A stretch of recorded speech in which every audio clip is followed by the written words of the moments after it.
पायल अपने माता पिता की बहुत लाडली थी। 3 बड़े भाइयों की बहन थी। कोई भी चीज मांगने पर उसी वक्त सामने हाजिर हो जाती। पूरे घर में रौब था उसका। पूरे परिवार और नौकरों पर राजकुमारी की तरह हुक्म चलाती थी पायल। स्कूल में भी पूरा रौब था उसका। बड़े घर की लाडली जो थी वह। ऐसे ही उसने कॉलेज में दाखिला लिया।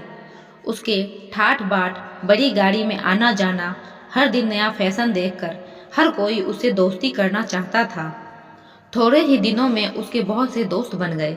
पूरे कॉलेज में उसकी अपनी ही एक पहचान थी। इन दिनों उसके घर एक रिश्ता आया।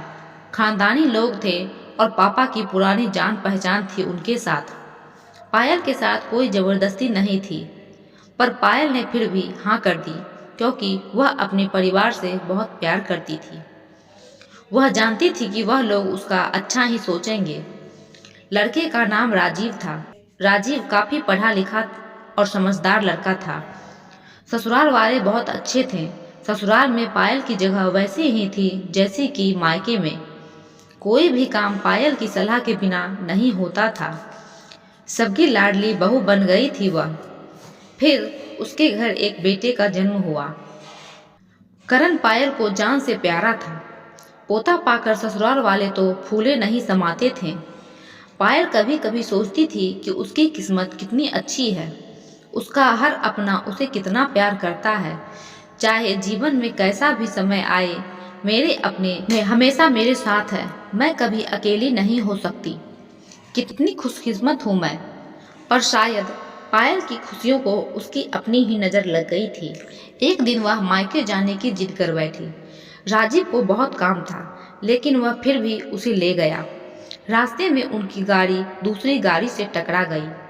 पायल, राजीव और करण बुरी तरह से जख्मी हो गए।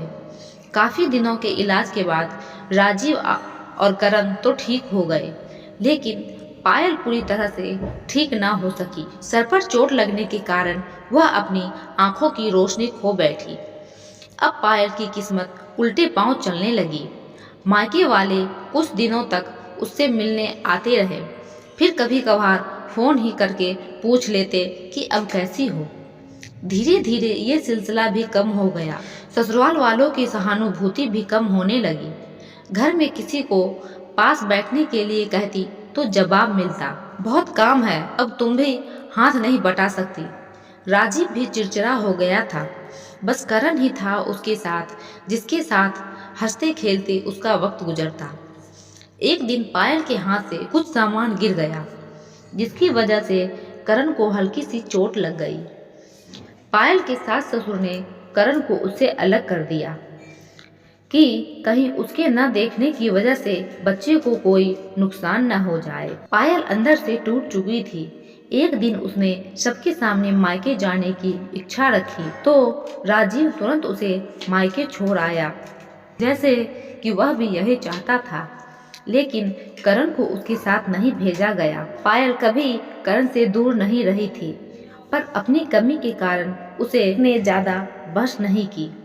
पायल को लगा कि वह 3-4 दिन वहां रहेगी तो थोड़ा हवा पानी बदल जाएगा, क्योंकि वह कितने दिनों से कहीं भी बाहर नहीं गई थी। घर वाले भी इतने दिन बाद उसे देखकर कितने खुश होंगे। पायल के घर पहुंचने पर सब लोग बहुत खुश हुए। खाने में सब कुछ पायल की पसंद का ही बना था। उसने अपने मम्मी पापा और भाई भाभीियों से दिल खोलकर बात की। उनके छोटे छोटे बच्चे भी बुआ के साथ घुल मिल गए थे।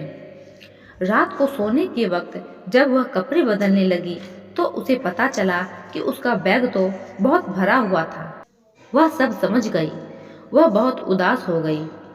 कुछ दिनों तक तो सब कुछ ठीक रहा, फिर जैसे सब बदलने लगा। सबका व्यवहार बदल रहा था। वह लोग जैसे थक चुके थे उससे। सब लोग घुमा फिरा कर पूछने लगे कि राजीव कब आ रहा है उसे ले जाने। वह बहाना बना देती, जबकि वह जानती थी कि उस घर में अब उसके लिए कोई जगह नहीं है। पायल से चलते वक्त कुछ न कुछ नुकसान हो जाता। थोड़ी बहुत टोका टोकी उसे सुनाई देती, वह टाल देती। एक दिन उसके हाथ से लगकर एक कीमती फूलदान टूट गया। छोटी भाभी ने बहुत हंगामा मचाया। पायल के माता पिता रोज रोज के झमेलों से तंग आ गए थे। उन्होंने राजीव को खुद फोन कर दिया। राजीव पायल को अपने घर ले गया। पायल को अपने परिवार वालों से ये उम्मीद न थी। जिस पायल के कहे बिना घर में एक पत्ता भी नहीं हिलता था, उस घर के लिए वह अब बोझ बन चुकी थी। राजीव के साथ ससुराल आते वक्त वह बहुत खुश थी, क्योंकि वह अपने घर जा रही थी, अपने जिगर के टुकड़े करण के पास। परंतु यह खुशी भी कुछ पल की ही थी। सारा बंदोबस्त पहले से ही किया हुआ था। पायल को सीधे ऊपर वाले कमरे में पहुंचा दिया गया। करण से दूर रहने की सख्त चेतावनी दी गई। एक काम वाली गीता को उसकी जिम्मेदारी सौंपी गई, जो उसके खाने पहनने जैसी जरूरतों का ध्यान रखती। पायल ज्यादातर चुप ही रहती। कभी कभी काम वाली दीदी से थोड़ा बात कर लेती। उसके जरिए करण का पता चल जाता। सबकी लाडली बेटी और बहू सबके लिए लाडली से बोझ बन चुकी थी। तो दोस्तों, कैसी लगी आपको आज की ये कहानी? अगर अच्छी लगी हो तो वीडियो को लाइक और चैनल को सब्सक्राइब करना ना भूलें।